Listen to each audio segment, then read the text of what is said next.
This is the Jim Norton Show. Good afternoon, everyone. Jim Norton here. Very happy to be doing my show today.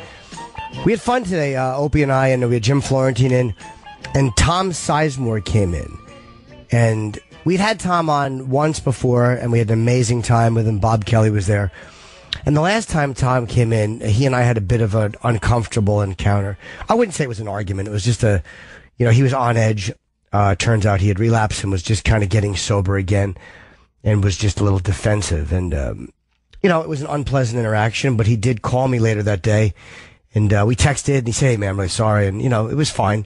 And then he came back in today for about an hour and a half. We had a great, great time with him. So he's doing really well, and it's just nice to see the difference in a guy from, I guess last year, or whatever that was, 2 years ago, to now that he seems to be sober and doing very well.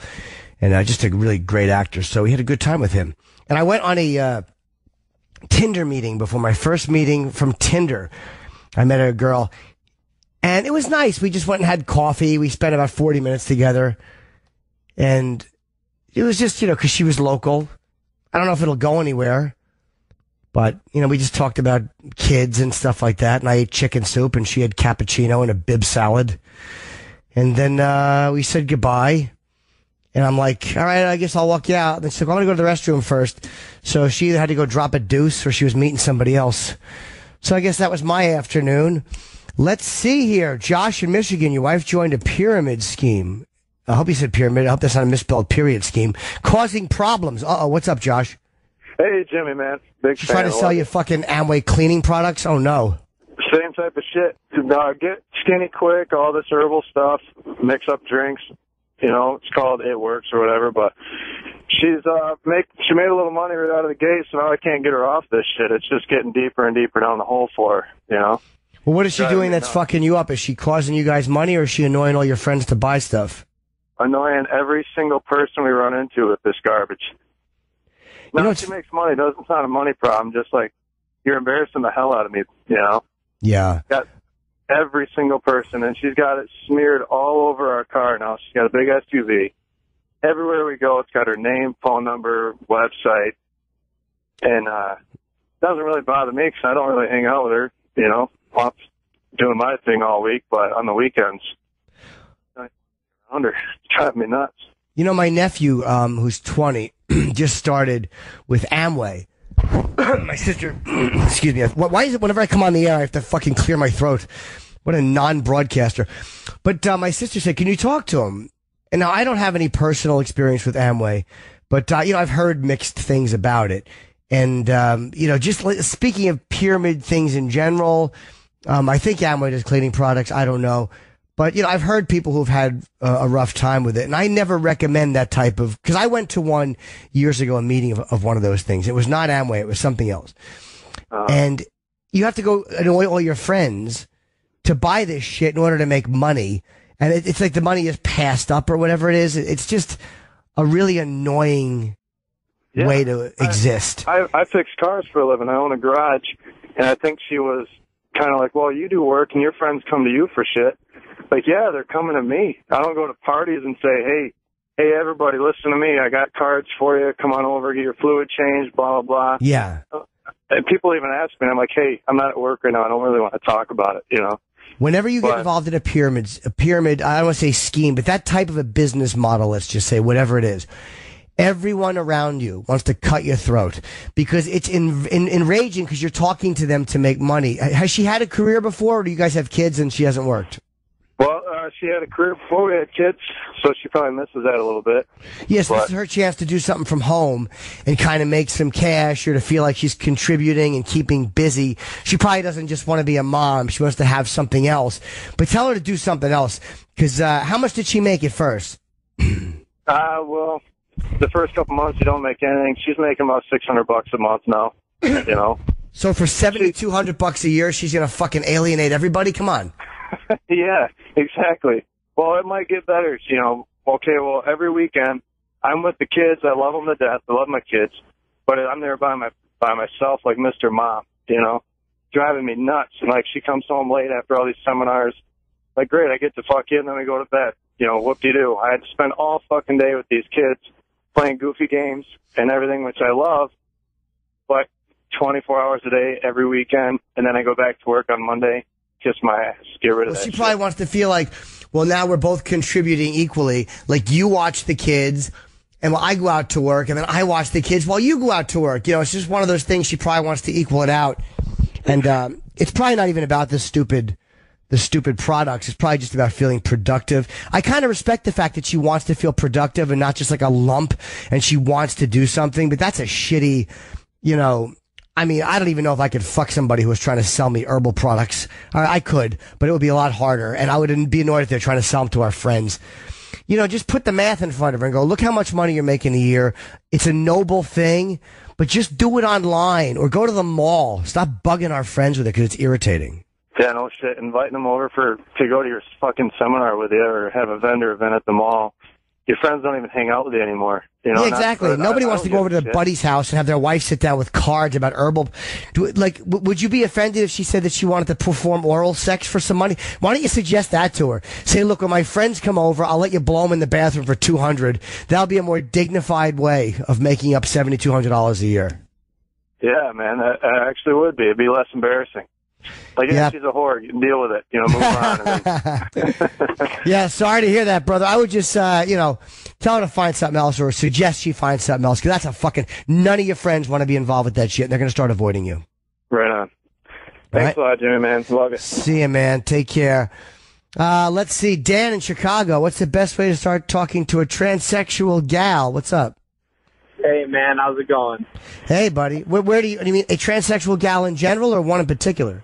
Nah, like, not one in particular. Like, I've been out to some clubs, and I see them and shit, and my question more along the lines is, like, how do I go about the process of picking them up? Because I've talked to some of them, and some of them are really, like, personable and really strong and outgoing and shit, and some of them want you to, like, treat them like they are an actual woman and not dog them so much and know that I know how they're thinking because they're guys, but some of them think that they're women and dude bodies, you know, like that shit. Well, right there, the fact that you're saying that they're guys, like, I know that that's the instinct to say that, you know what I mean? Because I always was raised thinking, like, they're men who become women. And then, like, the more, like, research is just, I guess, not 100% either way, but I don't know what the proper classification is. I know I've talked to enough of them where they don't feel like they're men changing. They feel like legitimately, mentally at least, they're supposed to be women. And there's been, like a lot of tests with the biology that show that they have different biology than men. I just don't know. But I think if you're approaching them with the mentality of, hey, I know how you think because you're a guy, just because you have a dick, and like, then they might be right to be standoffish because you're not treating them the way they kind of want to be treated. Yeah. So maybe you should find out more about them, because I know one thing with them is they get like a lot of, and they call them this, like tranny chasers. Just guys that only are like, you know, sexualize them and are infatuated by them because they have a tits and a dick. And what are they? They're different. They're pornographic. They're freakish. So I guess they get kind of tired of being seen that way, and they want to be seen as people.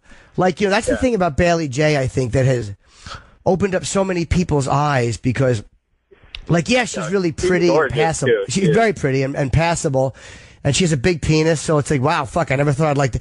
But she's also really funny. And the Bailey thing that attracts people, it's not how she looks. It's her personality and her relatability. Like, that's, to me, the thing that people are blown away with by Bailey. It's that they can't just sexualize her and write her off as a porno thing, even though they're attracted to her. It's like, 'cause fuck, man, she's really fun to listen to. And she's very down to earth and she doesn't get offended. So they see her as a real person. And I think if you want to talk to transsexual girls or any people, you have to see them as people first and not just as fuck objects. Now, that's hard for me because I'm a sex addict. So I see, like, you know, most people as fuck objects, even if I'm not attracted to them. I see every person as a sexual thing. So, you know what I mean? Like, that's a hard thing to overcome. But that would be my suggestion, is learn more about them and ask them questions. If you have questions, like, I've asked transsexual girls questions like, do you see yourself as someone who was born a guy? And I've actually gotten both answers. I've had transsexual girls say, like, no, I think that I was born a woman. And I've actually had girls go, no, look, I'm a guy, I have a dick, and now I'm a woman. Like, I've heard both angles. So you might want to just talk to them and tell them that you're trying to be honest and figure it out, but you just don't know what the right, you know, answer is. All right, so I just need to go in there with a more open mind. Yeah, and be honest. Because we don't know, we honestly don't know yet. I really think, like, a lot of these trans women might get offended if you ask, but, I think it's a fucking fair question to ask because, again, it hasn't been an open conversation for 50 years. So I think if you're asking respectfully, and it's because you just don't know and you want to know, that most of them are very reasonable, that would at least be willing to talk to you about it. So good luck. All right, cool, man. Hey, you're doing a great job, dude. Keep it up. All right, thanks, buddy. Jed in Michigan, how to get rid of obsessive thoughts. I wish I knew. Hi, Jed. Hi, Jim. How's it going? Good, buddy. What's your thoughts? Well, I just get these obsessive thoughts. Like, last one was worrying I had throat cancer, so I quit smoking. Yeah. So it's constant, like, and it just gets to the point where I can't sleep, and I don't know what to do or how to remove those obsessive thoughts. I get them too sometimes. Are you typically a hypochondriac, or is it with other things other than medical stuff? No, it's other things too. Like, lately I've been obsessing about my grandfather dying, but there's no reason to, like, to even think that. You know what I mean? It's unnatural, I guess, but the fear and, like, the worry takes over. It's really weird, man. I get the same thing with a lot of negative thoughts, and sometimes, like, they talk in recovery about, like, kind of like staying in shitty relationships or in bad feelings because we take a misshapen pleasure in them. And I noticed that I get, like, a weird feeling when I think negative things. Like, sometimes I think negative things until I make them true, because you know that feeling you get in the pit of your stomach, and it goes up. It comes, like, from the middle of your belly up to your throat, and it's like a tangible feeling. And after a while, I got addicted to that.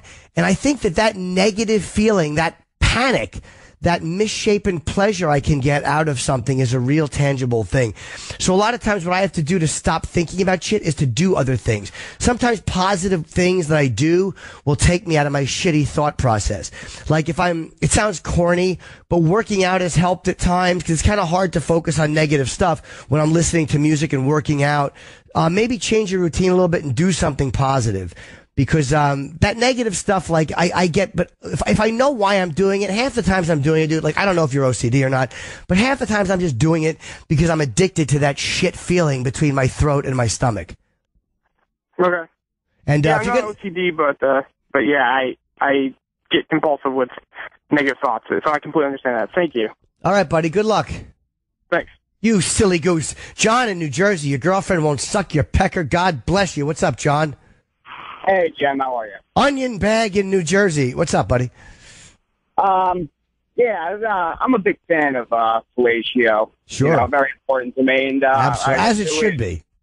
Yeah, right? But my girlfriend, true Spanish, she, I don't know if she's refusing to do it or, I've explained the importance of a relationship in that, and I just can't get her to do it. How long you dating her? 5 months. Is that one of those things that she refuses to do, or that she has to really be in love to do? I can't even answer that. I don't know if she finds it dirty. I mean, I hear that Spanish girls in general, like, tend to not do that. But, I never heard that. I never knew that. Yeah, I have heard it. I've heard a few people vouch for it. I have had her stick it in her mouth a couple times, but, she won't take loads in her mouth or any of that. A lot of them won't take the load. You can't be mad about that. But if she won't suck your dick at all, I mean, I know we joke on, Opie and I, and of course Anthony would always tease me about it. Always goes back to being molested. But do you think anyone ever stuck their dick in her mouth against her will? Not that I'm aware of. Some people don't discuss that. She has had it in her mouth before, but only, like, literally no more than 30 seconds. And it comes up, like, just before. She's like, "Oh, what, do you want anything?" I'm like, "Yeah, fellatio, blowjob." You know what, dude? I can't date anyone that won't suck my dick. Like, that's a deal breaker for me. I'm the same way. But I didn't realize, even when I hint at her or whatever, she says she's going to do it, but just can't get her to go that way. Hey, look, it's 2014. A girl that doesn't suck dick, what else doesn't she do? Does she not enjoy sunshine? Does she not enjoy a smile of a child or a walk in the park? How do you not suck dick in 2014? If I were you, I mean, not that you give her an ultimatum and a time table, but do you go down on her? I don't want to, she doesn't like that either. And I don't want to guilt her into doing it. To be honestly, I want her to enjoy it as well. And every other girl I've dated in the past, whether they like to do it or not, just from the pleasure I get from it. No, don't guilt her into it. I'm saying, do you do it, though? She doesn't want that done either. And I've had that happen with girls that think it's dirty and they don't want it done to them, but it's, different organs and all that. I don't know what you sound like it's not compatible. I would dump this girl. I don't care how great a girl she is. If she won't suck your dick or let you eat her pussy, she's not that great a girl. That's one of those things for me, like sexually. I'm not saying a girl has to have anal sex or a girl has to use a strap on me or there's a lot of things that I've been such a pervert with that girls are not going to go for. But a basic, blowing me, there was years ago I was seeing a girl. And she would give me head. I loved going down on her. And she was giving me head one time. She's like, I really don't like doing this, but I'll do it for you because you want it. And I knew that would be the last time I was ever sexual with her. Because it's like, I'm in my mind, I'm like, I have a clean dick. Don't do me a favor, fucko. I didn't say that. Hey, you want something? Fucko. I talked to her like that fucking guy across the street in Goodfellas. And she wouldn't, she didn't like it. So now I knew that experience was ruined for me, so I stopped seeing her. So to me, that's a deal breaker. And if she refuses to bend on it, then just fucking find somebody else. Yeah. All right? Yeah. Thank you. Thanks a lot, Jim. Good luck, you silly goose. Jason in Detroit. You lost your dad and want to thank you for the advice. Yeah, Jimmy, I tried to call you last week and praise you, but of course my phone crapped out and you thought I was just being a silly goose. And I called you last year. I had a lot of issues with my father growing up, and he was sick at the time, and my sister had told me maybe I should start seeing him again, and I talked to you about it, and you raised a good question. Do I not want to see him again before he died? And that really weighed heavily on my mind. And, of course, I did. I rebuilt the relationship over the last year. And unfortunately, this morning when I was listening to you on Opie, I got a call from my mother. And as soon as I got that call, before I answered it, I knew what it was. Because she would never call me this early in the morning. Yep. Unless it was something major. So I just want to thank you for giving me that advice. Well, you're welcome, but I'm glad it worked out. And I'll tell you where I got that advice from. What was years and years ago, my dad told me he was very close with his grandfather. And my father told me when I was a kid that they had a great relationship. But I think the last time when my dad went into the Marine Corps, the last time he saw his grandfather, they argued. They had just a dumb fight that you have with family members. And that was the last time he saw him. I guess his grandfather died while he was away. And he always regretted that. And it was one of those things where, look, you can't avoid a poor interaction with people. I mean, you can't, never argue with people because they might drop dead. But it made me think that you want to repair relationships. Like, when Patrice died, we knew it was coming because of his stroke, and I was devastated. But I knew I had a complete relationship with Patrice. He knew I loved him, and I knew he loved me as much as we would shit talk each other. I have complete relationships with certain people. There are certain people that, there's been holes in our friendships or things I wish I could fix. But I look at Colin or Bobby or these other people, guys I've known for so many years. My relationships are complete. I don't want these guys to die. But if they were to die, there's nothing I wish I could say to Bob Kelly or Colin Quinn. Cause you know what I mean? So with family members, it's kind of the same thing. You want to have it where you've said pretty much what you need to say. So in case something happens, so I learned that lesson from my dad. So I'm glad it worked, man. Take care. I'm just fucking babbling. All right, be good. I had coffee at lunch on my Tinder fucking meeting. I had chicken soup and coffee, and then I promptly took a cab and fucking shat. I actually cut it short because I had to shit, and I didn't want to go into the Time Warner Center bathroom and drop a deuce because I would have been gone for 15 minutes, and she would have known I was shitting. There's nothing worse when you're out with a girl and she knows you're shitting. Kyle in Rochester, your young lady, your wife had an affair and you're separated. Now you can't date again. What's up, buddy? Well, it's been about 20 years. With your wife? Well, that's a while, okay. Yeah, and everything's, it was like, a college relationship. I'm in my early 40s. Everything was kind of winding down over 2 years, 2.5 years, with kind of the separation and whatnot. And during that time, I kind of started a non-sexual relationship with another woman, which now, once everything's getting finalized, we did kind of go out and stuff. And I just feel like I've got this opportunity to, put up some numbers. but it's like I've already got my foot in something new. Do I just tell her? Well, you mean with this, you have a new, wait a minute, your wife wants to get back or no? Oh, well, no. This, like, while the divorce was going through, it took like 2 or 3 years for all that stuff to be worked out. Who'd she have an affair with? Did I? No, who did she have an affair with? Like, not the name. But she had an affair with somebody that she worked with. Okay. And, that kind of, like, threw me off, and it's, How'd you catch her? It's kind of made it hard to get, the confidence back to get going. So it's like, do I mess around with somebody random, like somebody I don't really care about, before I start getting involved again with somebody that I do care about? Yeah, why not do a little bit of dating here? Dating is so much different, too. Like, if you've been off the market for 20 years, I mean, fucking Christ, with technology now, there's Tinder, there's all, Facebook, there's so many ways. It's such a fast-paced thing. But you could, I've noticed you can just go on like Match.com. I mean, celebrities of my stature can't. But no, you know what I'm saying? Like there's all these fucking great websites, man, that, look, some of them have spam and bullshit, but you go on a website like that, you can probably go out and meet a bunch of people. Like, again, I went out and met someone from Tinder today. Will it go anywhere? Maybe, maybe not. But you don't have to just meet somebody in a bar and commit 6 weeks to one girl. Like, I would suggest, with all these fucking dating options, join a couple of websites, see what's out there, and go out on 5 or 10 dates and just see. Go out to dinners. Some will be awful. They'll be cunty. Some will be fatter than you think, and a couple of beautiful ones who will hate your guts. Just try it. You might really fucking have fun with it.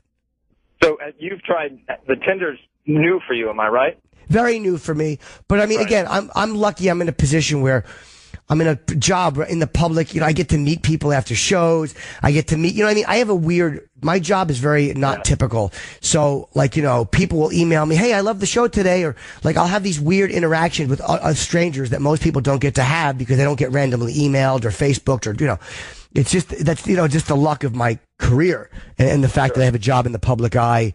But, if I didn't, I would be on Match.com or I would be on, Plenty of Fish or JDate or whatever the fuck you want to go on. But why not try one of them, man, and just see. Put a picture of your big fat dick and say, this needs to be tended to. I will have to give that a shot then. I appreciate everything you do, Jim. Thanks. Have fun, man. Thank you for your call. I appreciate it, you doll. Let's see. Skylar in Connecticut. You got guilt towards making your wife do anal and shit like she doesn't want to do. What's up, Skylar? Hey, good afternoon, Mr. Norton. Hi, buddy. What happens? Does your penis hurt her hiney and then you feel gassed after you come and she's laying there in tears? It hasn't happened yet. Oh. I've been married for the past 10 years, and a few years ago I expressed to my wife some issues I was having with boredom in the bedroom. Sure.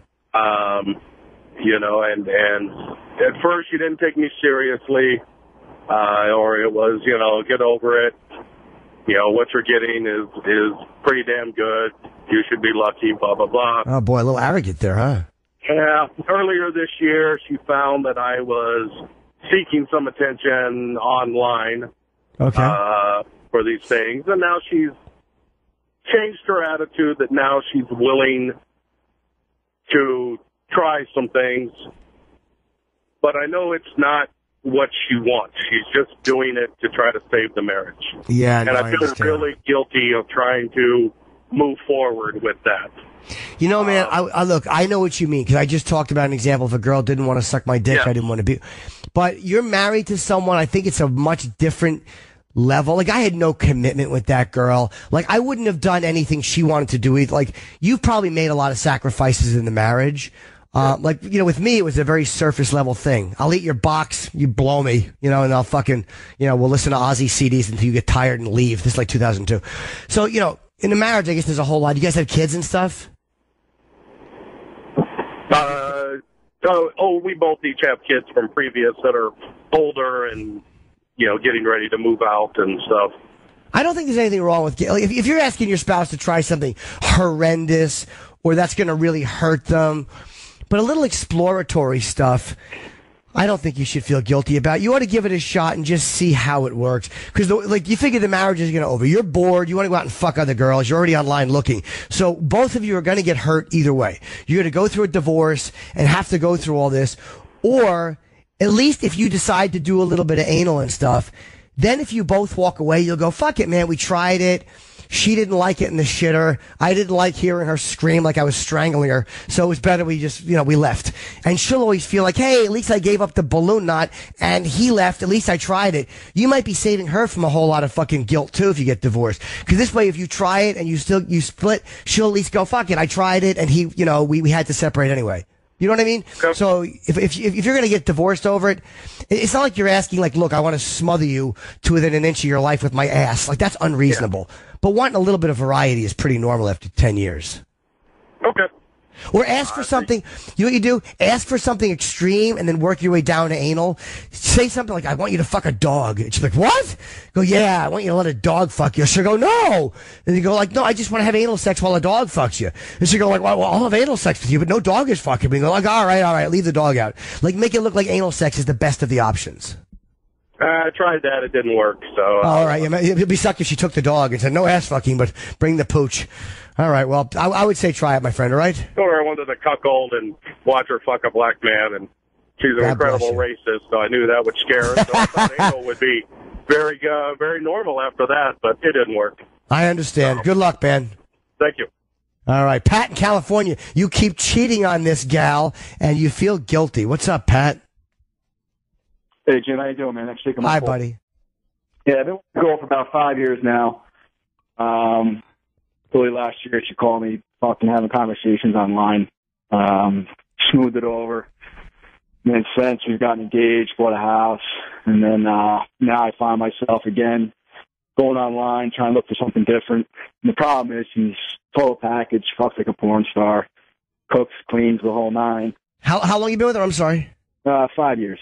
Okay, a while. And it's like recently she's got a new job, so she's away during the week out of town. Sure. And now it's just like, I'm looking to fuck something else, I don't know if it's like something else, like an addiction thing or what, man. Probably. It's part of my interruption. Yeah, it probably is an addiction, but it's also hard, dude. Like, as guys, and again, especially with this internet technology, and you can log on and just see fucking boxes, it's really, really hard to look at one person sexually when, we are now in this age where everything is accessible visually. Like, you go onto these giant mega porn sites and you could see everything and it all seems so natural and acceptable and it's right there. And, every show has everybody fucking everybody. It's really, really hard to look at one person traditionally and say, this is my partner. Cause it's not about them usually.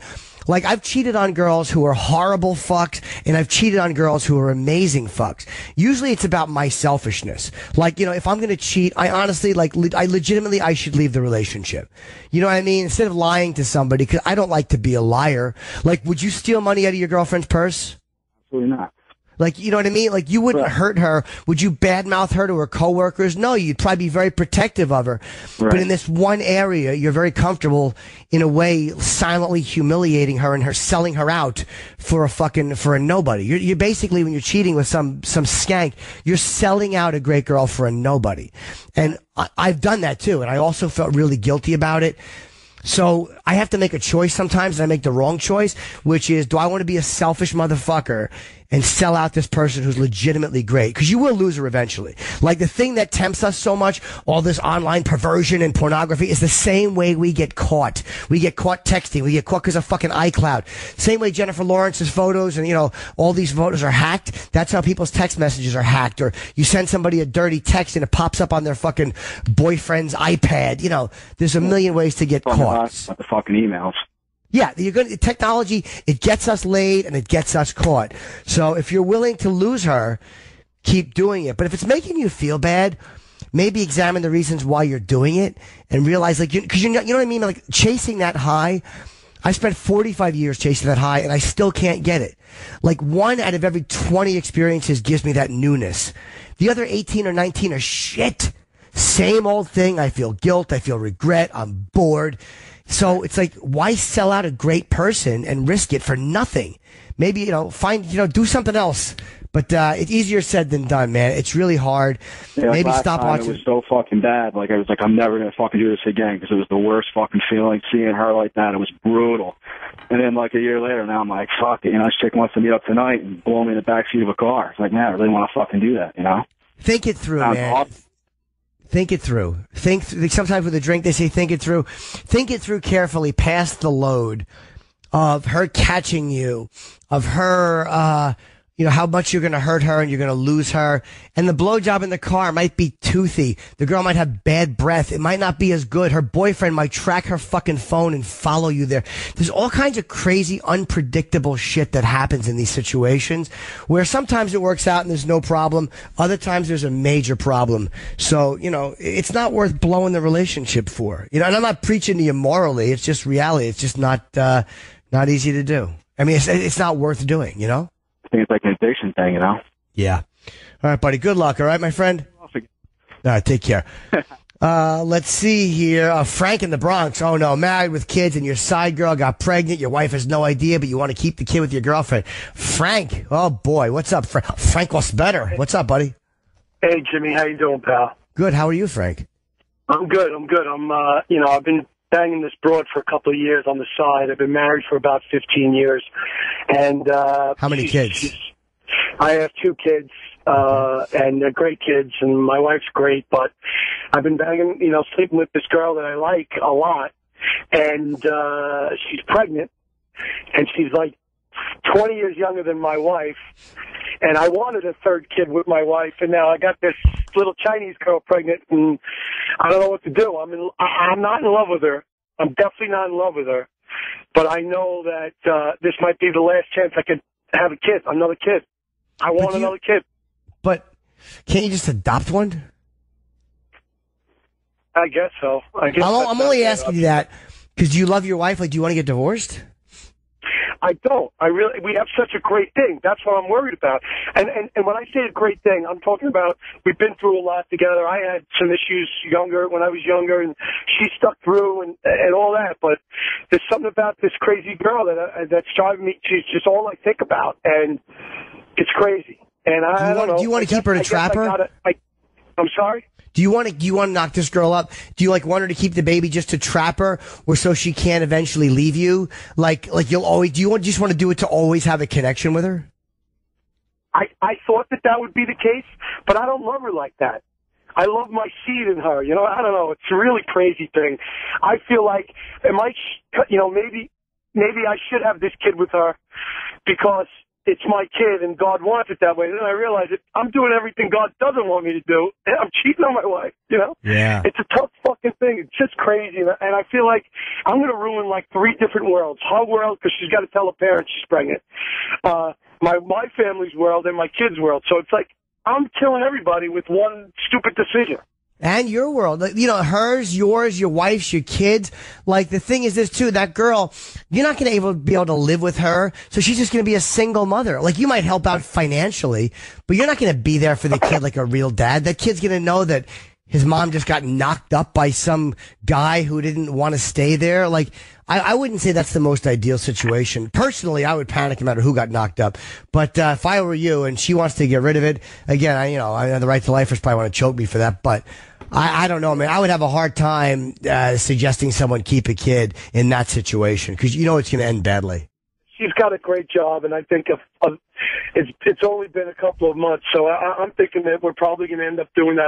I don't want to, but I just feel like ultimately the disaster that would become if I did go through with it, and we did go, and it would just be, I don't know, just way too much more than it is to say, hey, let's just, take care of this, and sorry, whatever, but it just made me realize that I really do love this girl. Sure.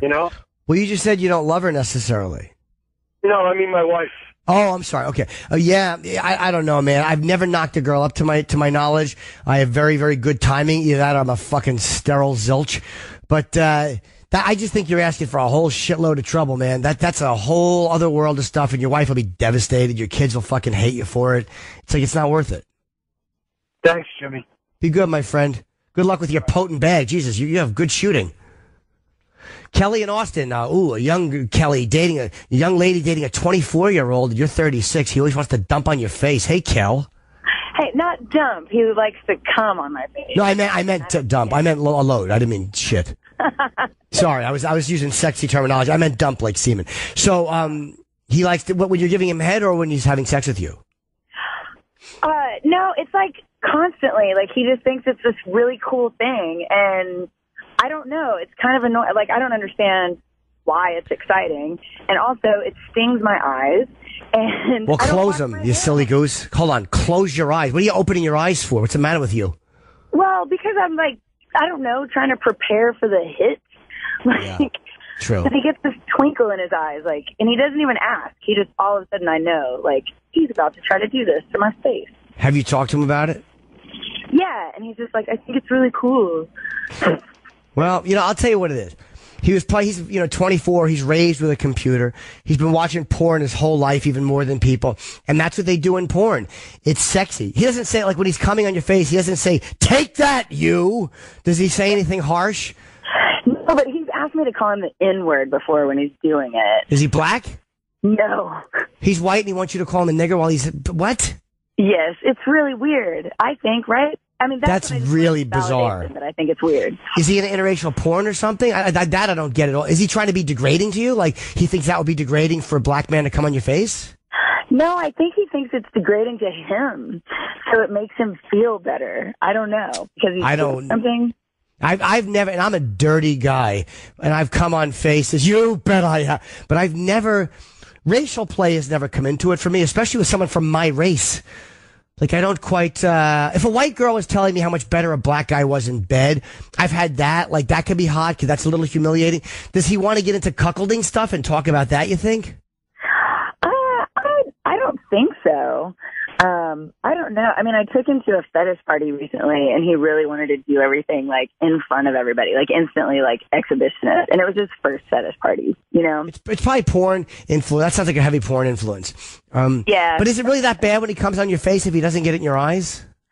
No, it just feels weird, because then you have to sit there and, like, wait for a towel, and I've got my eyes closed, but I feel like I don't have control over the situation, like, I've just got, like, egg yolk all over. Yeah, in a way you have. It's kind of fun. But here's the thing. Let me suggest something. Two things. My eyes are open. I'm waiting for a towel. Close your eyes and have a towel ready. Just like have something by the bed. Have some baby wipes or some, don't use toilet paper. It gets stuck to you. You look like a mummy when you're finished. So you just get some baby wipes and keep them by the bed. And then after he's done, just take the baby wipe and, fucking wipe it off your face. That's all. Unless you hate it that much. But if it's just weird to you because you don't know exactly why, it's probably because he has a heavy porn influence. And just see if he'll do other things too. If you don't always want to do that, I don't always want to come in a girl's face. But, occasionally it's nice. A nice option. Right. I like it on my back too, Yeah, of course. You're a good girl. Hey, E-Rock is a fat tub of shit. Oh, Kelly, there was no reason to end this call on a truthful statement. Thank you for calling. Right. Leave E-Rock alone. E-Rock's a good boy. Thank you, Kelly. E-Rock likes his face come on, too. It's not a gay thing, but he saw Caligula and he learned that it was good for your skin. And that's what he says to me. He's like, it's good for the skin. I'm like, Eric, this is really homoerotic. He's like, no. And I do it, and we laugh about it. All right, Pete in Wisconsin. Where'd you meet Dice Clay? You were playing blackjack next to my pal Dice. What's up, Pete? Hey, Jim. Love your show, buddy. How you doing? So you saw him in a casino playing blackjack, and you wanted to know about how do I approach someone who's standoffish?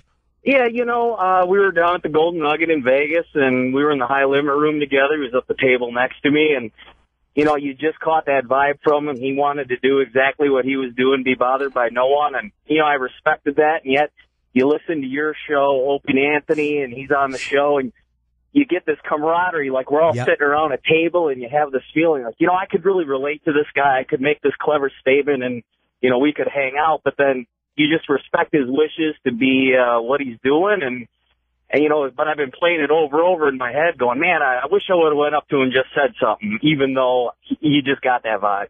Yeah, let me tell you, you want to talk to Dice while he's gambling? Good luck! I was Dice's opener, and he was losing one time, and he goes, Norton, leave the hotel, you bad luck. He made me leave the hotel when we first started working the Venetian. I wanted to smash him. But I tell that story now, and he laughs. But the thing with Dice is, he probably, I think you made the right move. And I can tell you that because I know him so well, that there's times where he's really friendly and approachable. And there's other times where Andrew's, like, when I first met him, he's a dick to me. Like, I walked up to him in the comedy store. And I'm a comedian. And he was my idol, or one of my idols. And I said to him, Dice, I'm a comedian from New York. And he goes, I said, I love you. He goes, thank you. And he walked away. Or did he either said that or good for you? No, he said that to other people. I think to me, he went, thank you. And he just kept walking. John DeResta walked up to him, and John DeResta was an established comic, and he goes, hey, I'm a comedian. And that's when Dice said, good for you. And DeResta called me. He goes, what the fuck's wrong with this guy? You know, I said hello to him, and he went, good for you. And I called Dice, and he couldn't have laughed harder. He was so happy. So Dice is a weird guy. Sometimes he's very standoffish. Other times he's amazing. You know, did you see Blue Jasmine? No. Nope. I was having pizza with him in L.A., Dice, about 6 months ago. And people were walking by. He doesn't like when people stop and talk for a long time. But if you just said to him, hey, Dice, man, I really love you, he would probably go, thank you. And that'd be it.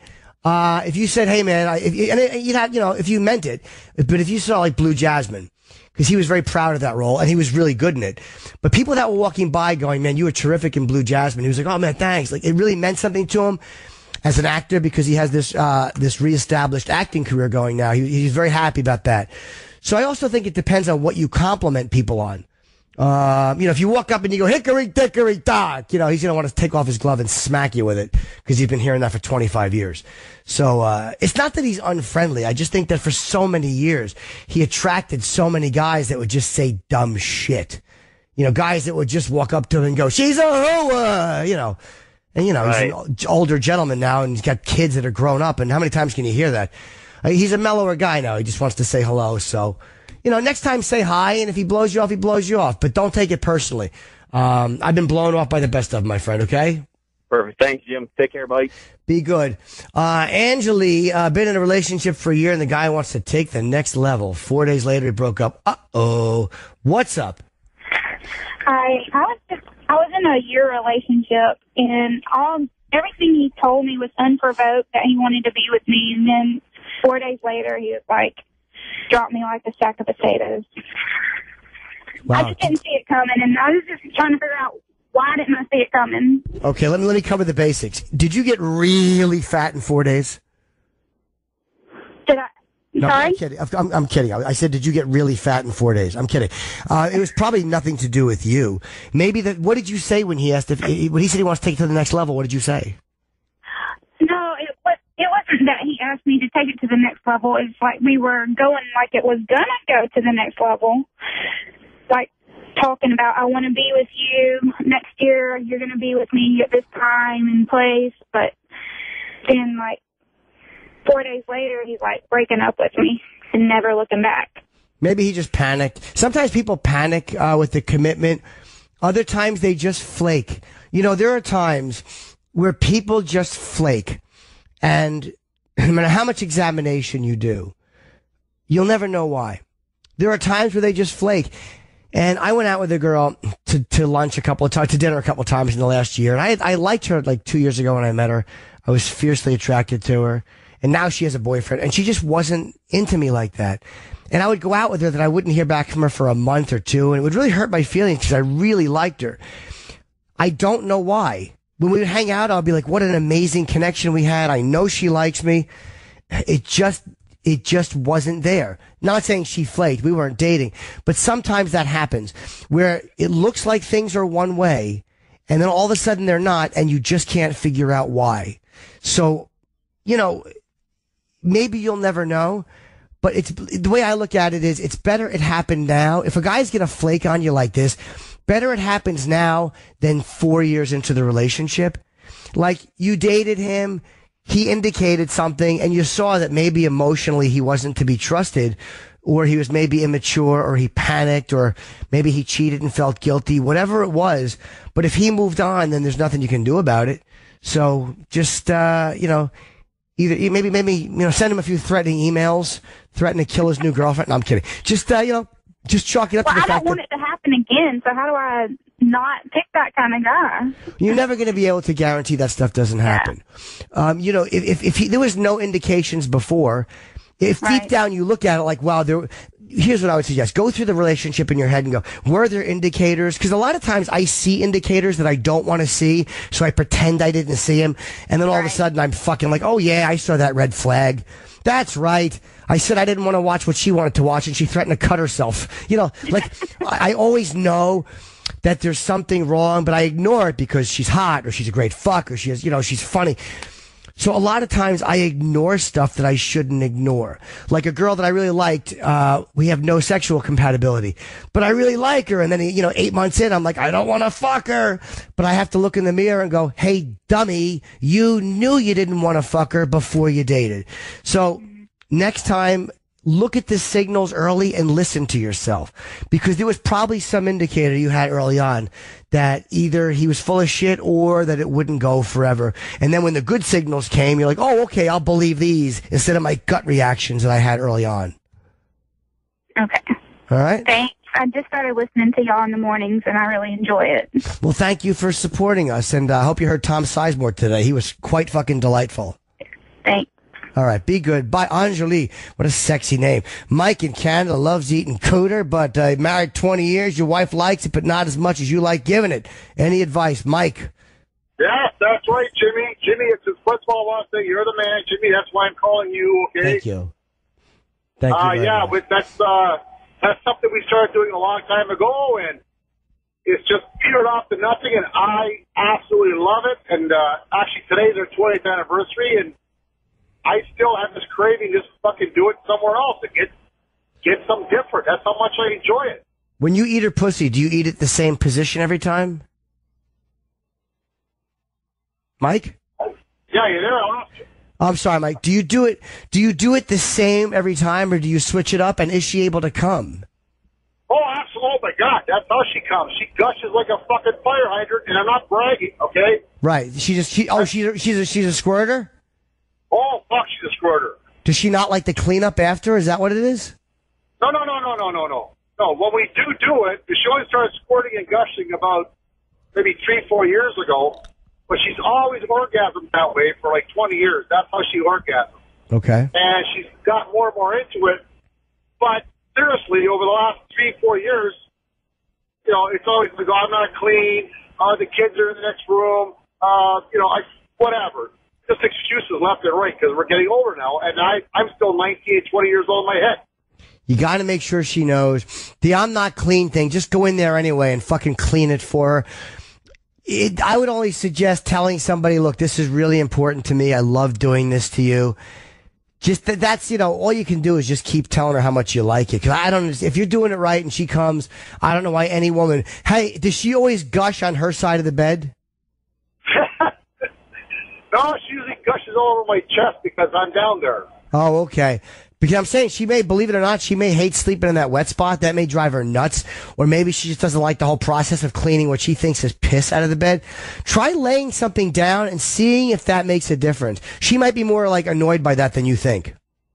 Well, the thing is, whenever we do that, which is becoming more and more infrequently, there's always a trip to the bathroom afterwards for everybody to wash up. It's not like, we just do it and we roll over on a soaking wet bed. I mean, I'm not saying that. I got to wrap up because we got 2 minutes, buddy. But I would suggest this. I'm sorry, Jim. Thank you, Mike. No, you're great. But just tell her how important it is to you. Sometimes people don't know how important something is to us. And the last guy, I would say Sean in North Carolina, how do you approach your fiance about your foot fetish? Yes, sir. Real quick, how long you been with her? 2 years. 2 years. Why didn't you ever tell her before? Well, because I'm trying to work my way up to if she'll let me to come all over her feet, but it's very awkward, and I don't want to get I don't want her to think that I'm kooky or anything. Too bad if she thinks that. Here's the thing. You're afraid she's going to reject you, and then you're going to have to live with the fact that she's not into something that's important to you. Here's my suggestion. Start rubbing her feet more. Kiss them a little bit. Play with them. If she gets crazy, tell her, you have really sexy feet, or I like your feet. Slowly incorporate them into your sexuality. Tell her how good they look. But I would suggest, if a woman gets over being ticklish and can relax, Every woman likes her feet massaged and sucked. Again, don't go crazy. Go slow. This way she's not totally ticklish, but slowly incorporate it into it. Don't even mention the fetish at first. Just start rubbing them while her heel is on your dick, and every woman likes a good foot massage. Don't make it about you and your fetish at first. Make it about relaxing her and making her feel good, and eventually work your fetish into it. But don't always use it as a way to rub your dick on. Work your way up to that, okay? Yes, sir. Thank you. Good luck, you dirty sinner. And before I go, I can't even take these calls. I will say, Rick, you're in recovery. Your sex drive went up and your wife can't keep up. I swapped out one addiction for another. So hopefully, I don't know how long you're sober, but hopefully your wife will either catch up or your high sexual drive will balance out a little bit. Maybe eat a little sugar. Try something like that. Or just tell your wife it's hopefully a temporary thing. I don't know how long you're sober. Juan in New Jersey, you want to ask about how I got started my stand-up career? I stopped stalling, I wrote down the jokes, and I just went up and did it at a new talent night. That's it, my friend. Stop putting it off. There's a million reasons to put it off. They're all fucking lies. Don't convince yourself that you're going to fail. Just try it. And Bob in Baltimore, you want to ask, if I ever see myself getting married and having kids, I just don't know. I do not know. I had that discussion on my Tinder date today, and we both wept. I don't know, buddy. All right, thank you all for the call, and thanks to Lou. And, Lou is saying thank you, and that's Andy, who the fuck that is. Thank you guys for calling in. You were great, and I'll see you next week, unless I die.